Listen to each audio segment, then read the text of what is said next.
வந்து பசலைக்கீரை சிலோன் பசலை எல்லாருக்கும் நிறைய பேருக்கு தெரிஞ்சிருக்கும், சில பேருக்கு தெரிஞ்சிருக்காது. இதுதான் வந்து இன்றைக்கி கடை போகிறோம்.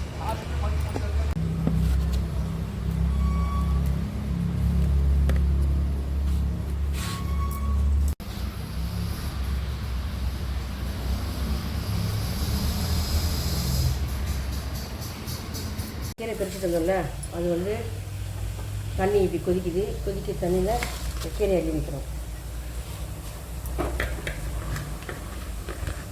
கீரை வெந்ததுக்கப்புறமா அது மேலே இந்த பருப்பு ஊற்றணும்.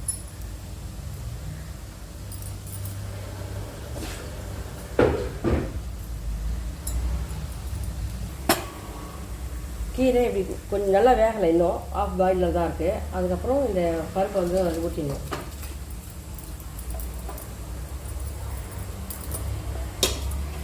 தெரியுதா? பச்சை பருப்பு இல்லை, துவரம் பருப்பு தான் போடணும்.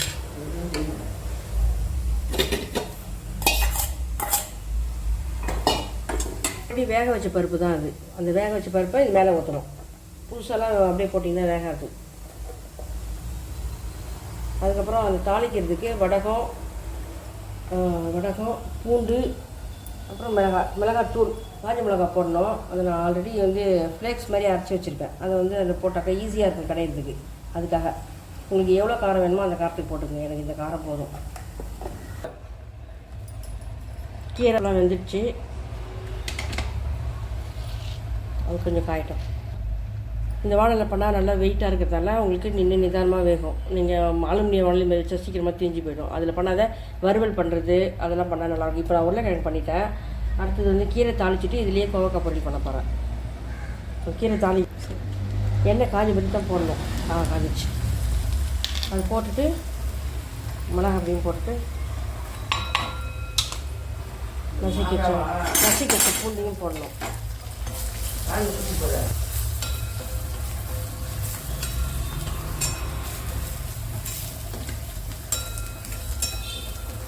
இதுதான் போடணும் நாங்கள் காரத்துக்குன்னு சொல்லிட்டு. வேணால் நீங்கள் பச்சை மிளகா போட்டுக்கலாம். அதில் வெங்காயம் தக்காளி நான் போட மாட்டேன். போடுறவங்க போட்டுக்கலாம். இங்கே போட்டுட்டு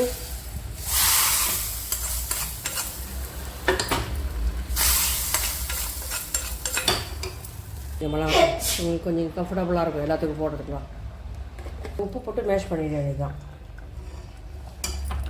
அப்போ தான் நல்லாயிருக்கும். தூள் உப்பு போடுறது இல்லைக்கா அது நீங்கள் கல் உப்பியே தூள் பண்ணி வச்சுட்டு போடுங்க.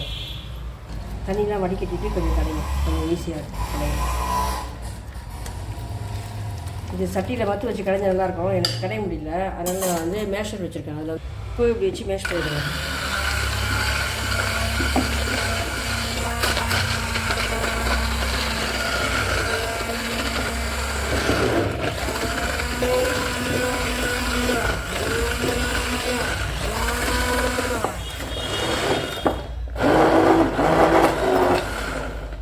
எடுத்து சாப்பிட வேண்டியது தான். ஓகேவா?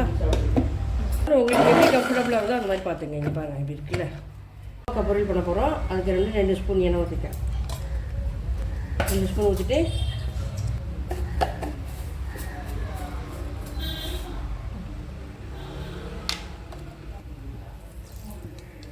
நல்லா எண்ணெய் காஞ்ச மாதிரி போடுங்க. பூண்டு போடுங்க. பூண்டு கருவேப்பிலை போட்டாச்சு. இப்போ கோவக்காய் வந்து இந்த மாதிரி வாழலாம் நீங்கள் ஃப்ரை பண்ணிங்கனாக்கா நீங்கள் உங்கள் என்ன செய்யணும்னு வாங்கிக்கலாம். இது மெகந்தி வாழன்னு சொல்லிட்டு வாங்கினது. ஆனால் மெகந்தி போடலை, எனக்கு தலையெல்லாம் போடுறது பிடிக்காது. அதுக்காக இந்த மாதிரி ஸ்ட்ரெயிட்டாக சமையல் பண்ணால் நல்லாயிருக்கும் அப்படின்றதுக்காக உருளைக்கிழங்கு மெயினாக உருளைக்கிழங்கு பொரியல் பூரி போடுறதுக்குலாம் இது நல்லா கம்ஃபர்டபுளாக இருக்கும் நம்மளுக்கு. அதுக்காக தான் இது வாங்க.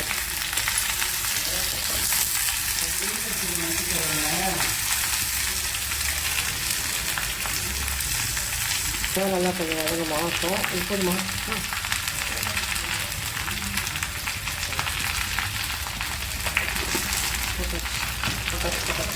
நல்லா வதங்கினதுக்கு அப்புறமா தான் நீங்கள் வந்து மிளகாத்தூள் இப்பெல்லாம் போட்டாக்கா தண்ணி போடணும். நான் தெரியாமல் போட்டேன். வதங்கினதுக்கு அப்புறமா மிளகாத்தூள் போட்டால் நல்லாயிருக்கும். இது பாருங்கள் எப்படி வருது பாருங்கள் வதங்கிட்டு. நான் பெரிய வானலும் வச்சுருக்கேன். ஆனால் வந்து இந்த வானலே நான் ரொம்ப பிடிக்கும். அதனால் எடுத்து வச்சுருக்கேன் அப்பப்போ. இப்போ மிளகா வதங்கிடுச்சு. இப்போ மிளகாத்தூள் போட போகிறோம். இந்த மிளகாத்தூள் அரைக்கிற வீடியோ வந்து நான் வந்து அப்புறமா அப்டேட் பண்ணுறேன். இந்த மாதிரி மிளகா வச்சுட்டிங்கனாக்கா பூச்சி பிடிக்காமல் இருக்கும். எனக்கு அதெல்லாம் கொஞ்சம் கொஞ்சமெல்லாம் அரைக்க தெரியாது. அதனால் நான் 2 கிலோ 3 கிலோன்னு தான் அரைப்பேன். அரை கிலோலாம் அரைக்க மாட்டேன்.